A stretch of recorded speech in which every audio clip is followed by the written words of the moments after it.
Welcome, everyone. This is Eric Bachman speaking with Coras. I appreciate you taking the time and joining us today for our webinar on the keys to business agility.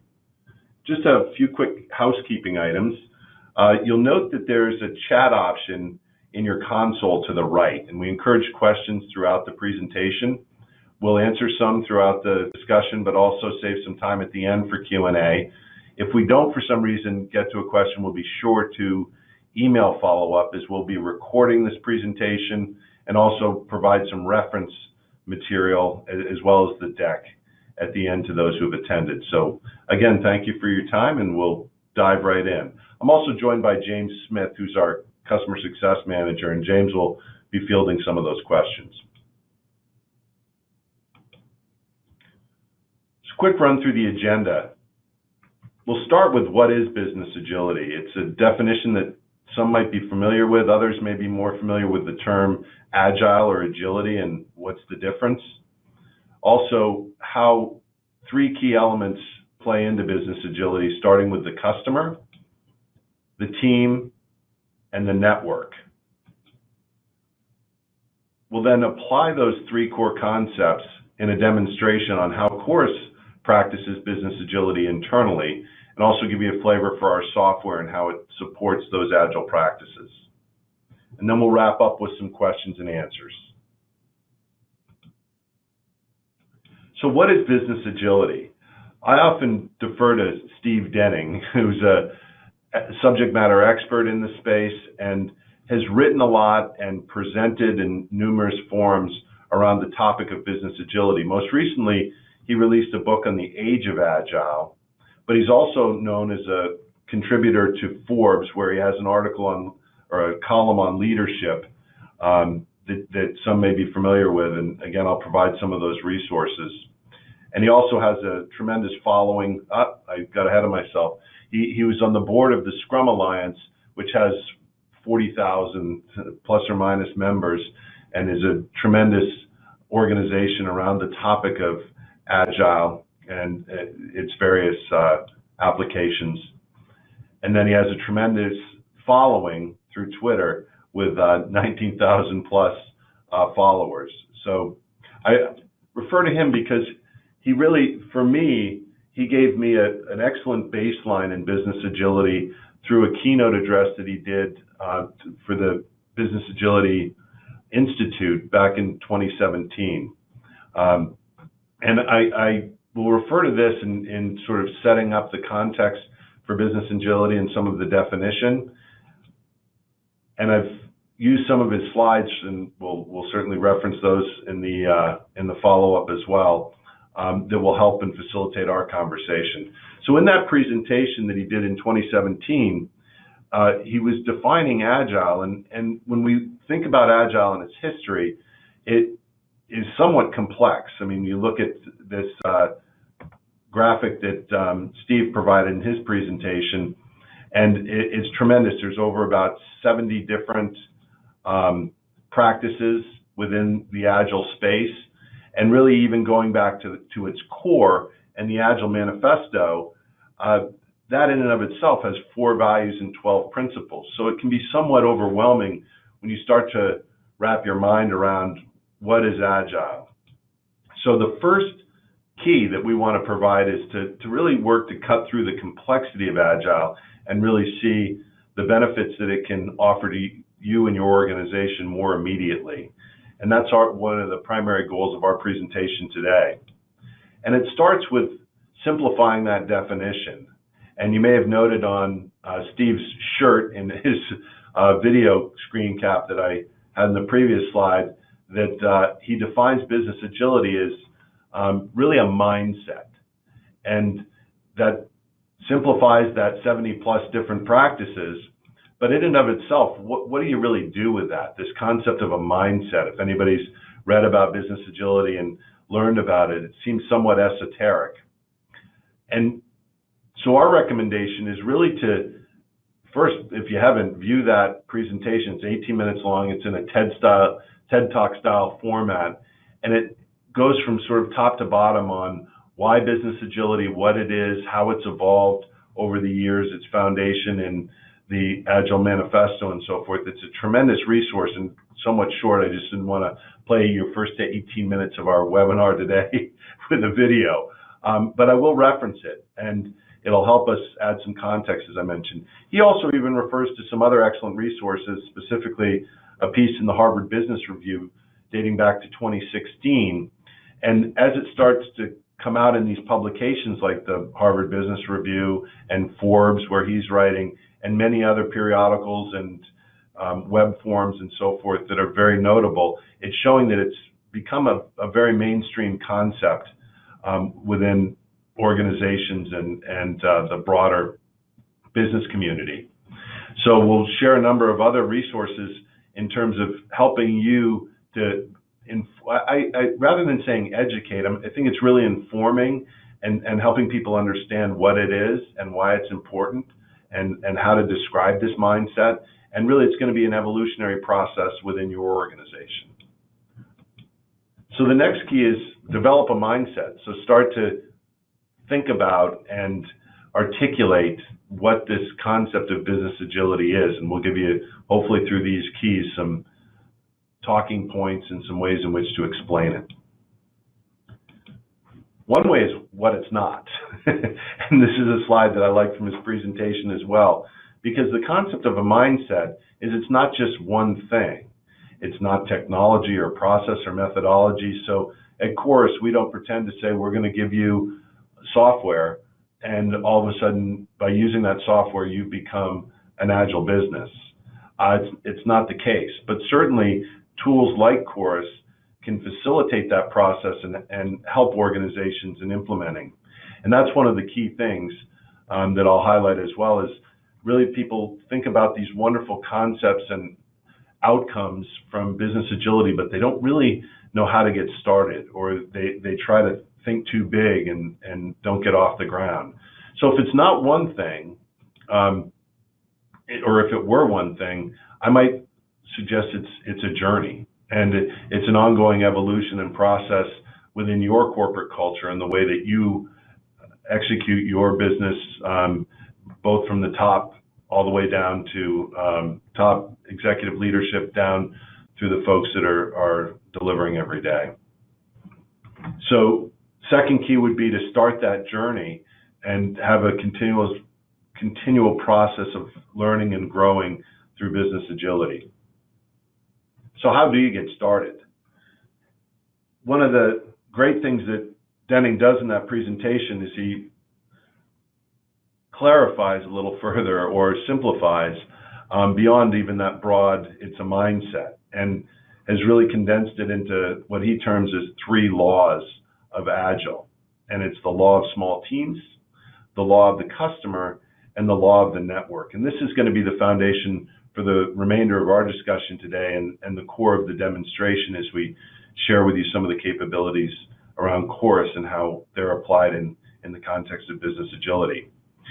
So the first key, and each of these I'm representing as keys to implementing and understanding business agility. The law of small teams is really everything small. It's just not the teams, it's the timelines in which you look at things.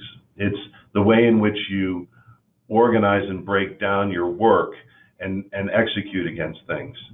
So we'll address that more specifically, but think about everything as being small within the context of business agility. The second law is the law of the customer. And this actually is rooted in the Agile Manifesto, and that's one of the key or core values within the Agile Manifesto, which is it's a very customer-centric approach. And then the law of the network, which is really that collaborative, transformative process that takes place.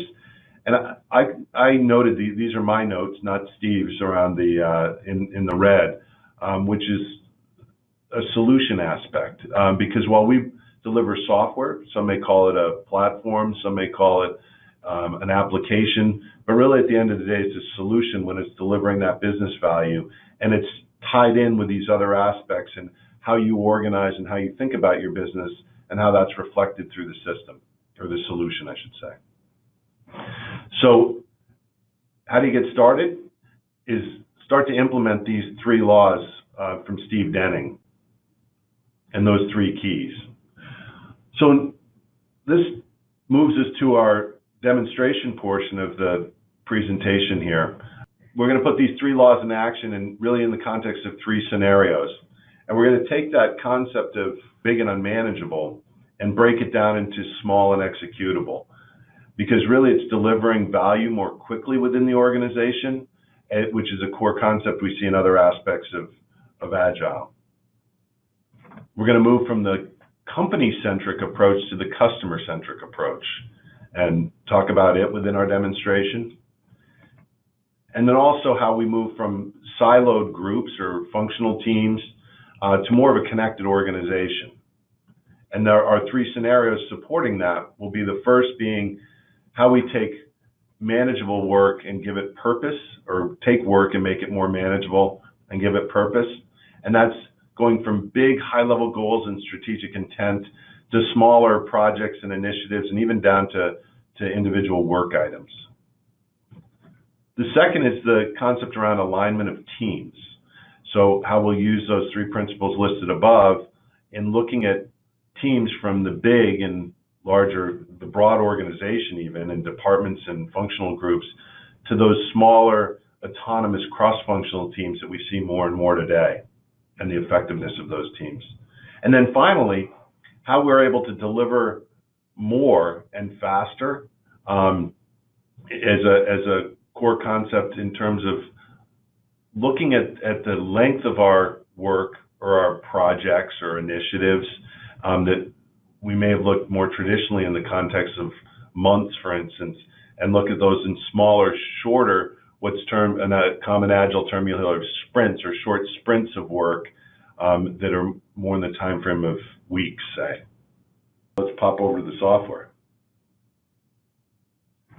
So this is Coras, and this is not intended to be a full demonstration. James Smith is available, or other members of his team are available to provide demonstrations to speak more specifically to your needs and how you might be organized. But this will give you a flavor for how we've addressed it or how we think about it at Coras, and it's a demonstration example that we put together to highlight some of those key concepts. So what you see along the top here are common business goals like increasing revenue or customer retention, et cetera, or driving leads. And the best way to look at this in the whole is really what we call our map capability here on the left, which I'll expand. And it gives us sort of a mind map style. For those that are familiar with mind maps, some like to refer to it as like a blueprint to show us the connectedness of our different work and initiatives and campaigns and so forth across our organization. And this is just one way. There's many ways in which you can organize and display these mind map style representations of your work. This one happens to be organized around those higher level strategic goals and intent to show you the concept of taking the big and breaking it down into the small, right? So I look at increased revenue through a new product launch, say, and we see how that big initiative, right, rather large, difficult to wrap your mind around perhaps, gets broken down into executable projects or entities like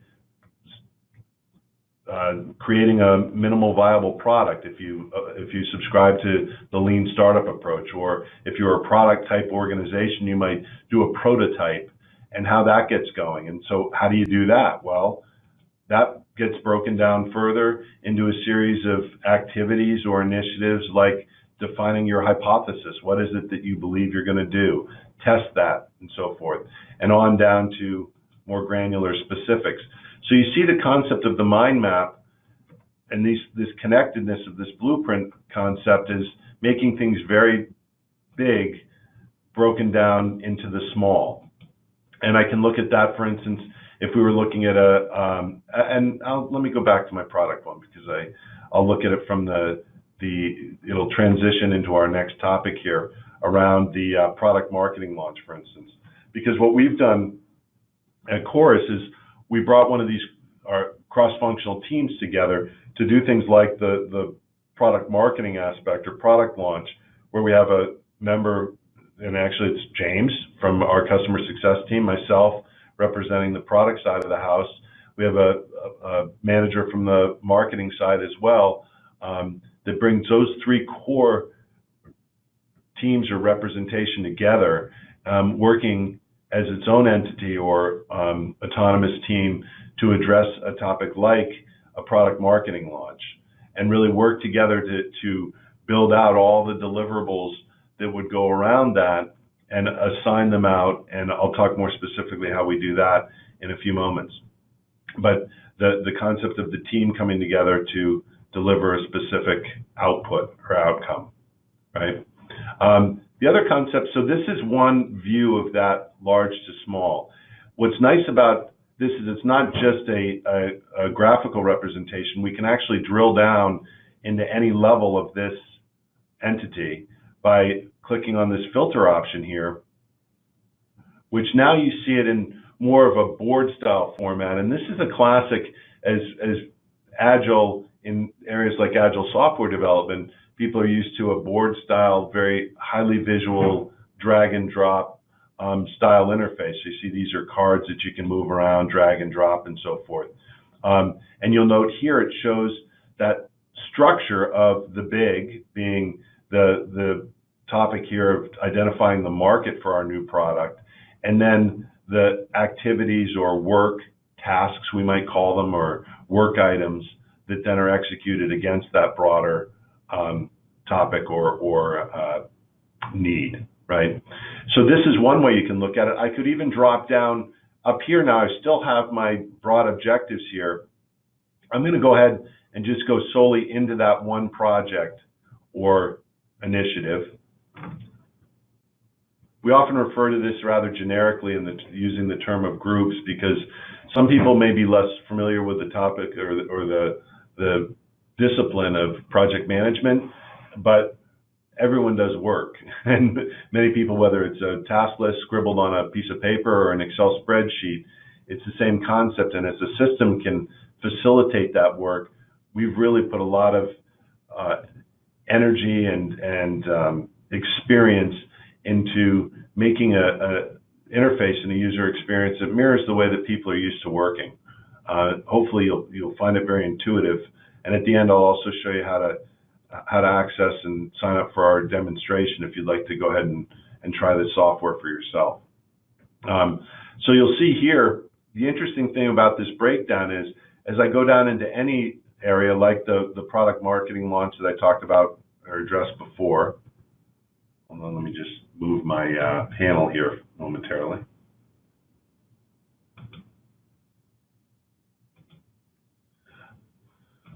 I can click on that option here to expand out or filter down, and you'll see that when we talk back to the breaking things from big down to small, what's really interesting, whether you're in project management and you have that formal background, or it's just the way that you work, we think of things in terms of hierarchical, or breaking it down from a big topic to smaller pieces.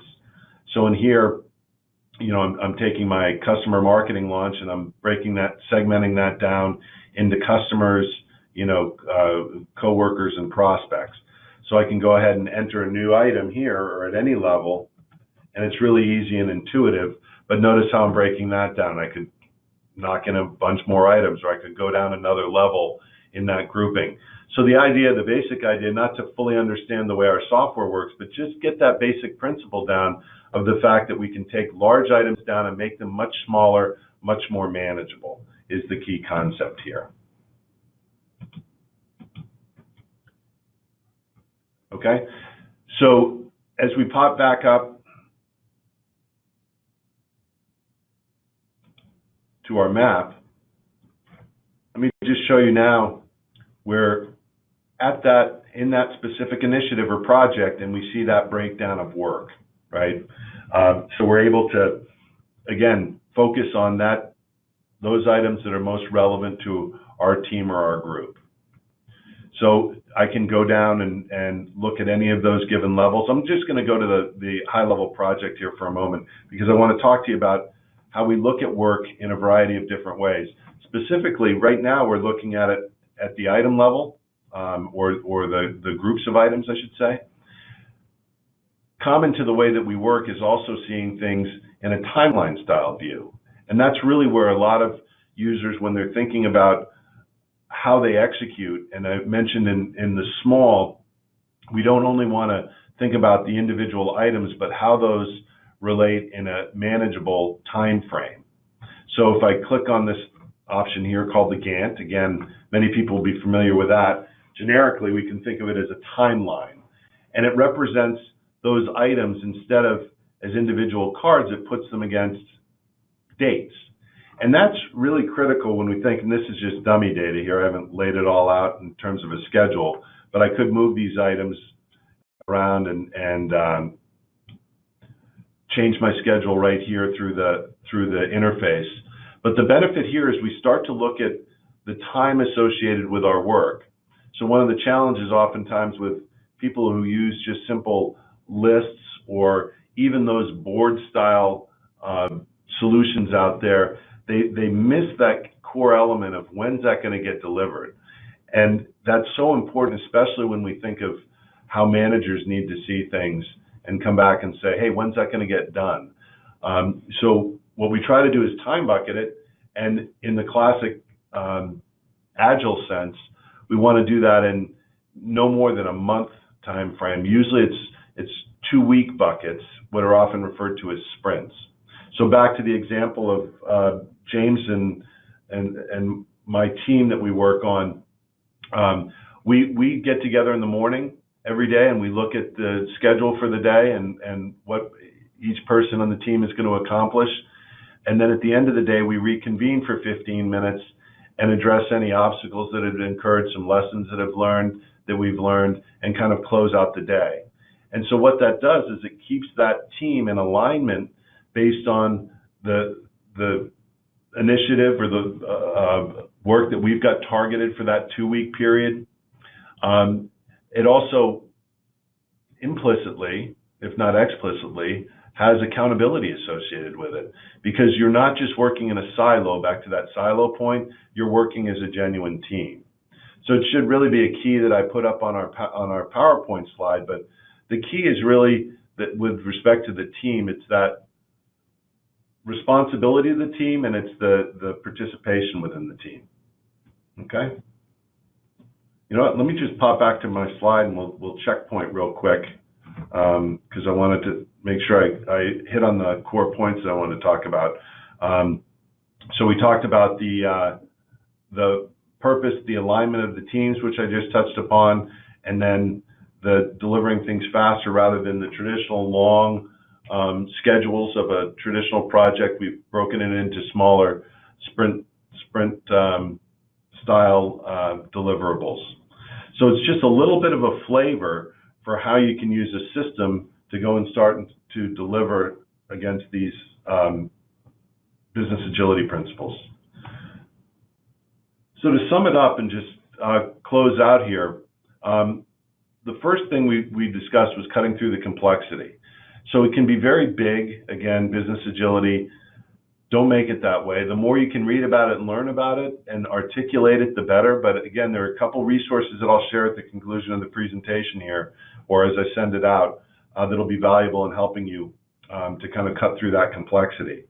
And really work to develop that mindset, which is important, right? It's not just using the software or just subscribing to business agility. It's a function of just in your day in and day out activities to keep that customer at the center of things, to make things small and manageable and deliver in those short iterations of work. And start that journey sooner than later. We have a very flexible system that you can take a single initiative and just get up and running in minutes. And again, I'll share with you how you could set up a demonstration or a trial using our product. And James can help, get you kicked off as well in learning more specifically about what your needs are. And that's really through implementing those 3 laws, as I just touched on, with the customer at the center, everything small, and the network or the system. So with that, we'll address a few questions. I think we left plenty of time. James, any questions pop in? Yes, yeah, we got a couple questions here. So to start off, first one here is, does this have to be something that starts off rolling out across the enterprise, or can it be smaller? Yeah, back to the everything small, right? It's a good question because I think a lot of people think that it needs to be a big enterprise initiative, and ultimately that would be the goal. And what we find is it's not without its challenges, to be candid with you, because at the enterprise deployment, there really needs to be executive buy-in and sponsorship to make it successful. Because it's with the mindset change is a real cultural change, but to start to show evidence of its power and its ability to deliver value more quickly within your organization, you can start very small with a single initiative or project and start to bring that team together and start to deliver those results and get some organic growth and enthusiasm throughout your organization. So many organizations, that's how it starts. All right. Any others? Yeah, next question. I'm not specifically a project or program manager. Is this still something I can use? Absolutely. And that's some of which, again, it can be as simple or as deep as individuals. And by the way, I just showed our base team product. We have an enterprise grade product as well that is more sophisticated with some business analytics and process baked in and so forth. But really, the design here is to make it easy for any business user within your organization with that highly visual interface of drag and drop and easy to add things in without having to know really sophisticated methodologies like a work breakdown structure or those terminologies that project managers are more familiar with. With that said, we have functionality in there because within those teams, oftentimes there are more formal project folks that do need the concept of the timeline and the Gantt, and will also appreciate the fact that we've incorporated some of those core project management, familiar project management capabilities as well. Any others? Yes. Yeah, one more here, and that is, can you talk a little bit more about how business agility differs from agile development? Well, really, the roots of business agility, I would say it predates agile development really in manufacturing, but within the development community, a lot of those practices very similar to what I mentioned in the way our team operates in what's termed as a Scrum fashion, or that setting up a bucketed time period of 2 weeks, and we have a list of things that we need to do, and we'll drop those into our 2-week bucket and then organize them, assign them out, and execute them, touching base every day in the morning and afternoon. That's actually a very common practice within software development and has some of its roots in it. We've just found it's very effective in our own practice outside of software development. So I think business agility has benefited from the lessons learned from software developers, and continues to, again, depending on how deeply the organization or the team really wants to adopt some of those principles. You certainly can be business agile without even the level of sophistication that I shared with you that we apply. It's really that concept of get your work in, put it into manageable chunks, ideally align it with those broader strategic objectives, and that's somewhat agile. It's not in terms of the goals and so forth. We find that and I don't mean to get a little aside here in the question, I'll append it with an additional point with respect to the alignment, because that alignment is just so important, because what it does from organizationally is it helps individuals understand how their work ties back to a broader goal or initiative. And there was an interesting Human Capital Institute article that I'll also share around the disconnect of around 80% of all employees that don't really know the purpose, the broader purpose of the work that they're doing. And subsequently, they get bogged down in work that doesn't produce the outcomes that are really critical to the organization. And so just in that, in the alignment of the work that you're doing relative to the objectives and goals of your organization, while not purely business agile, but by definition has tremendous value to the organization. So point being, you can get started without some of those more traditional agile approaches. Any more? We're good? That wraps. I think we answered some along the way too, and thank you all so much for joining us today. We really appreciate your time. We know we have competing interests, and look forward to our email that will include a link to the recording as well as some of the reference materials that we've addressed today. Have a wonderful remainder of the day.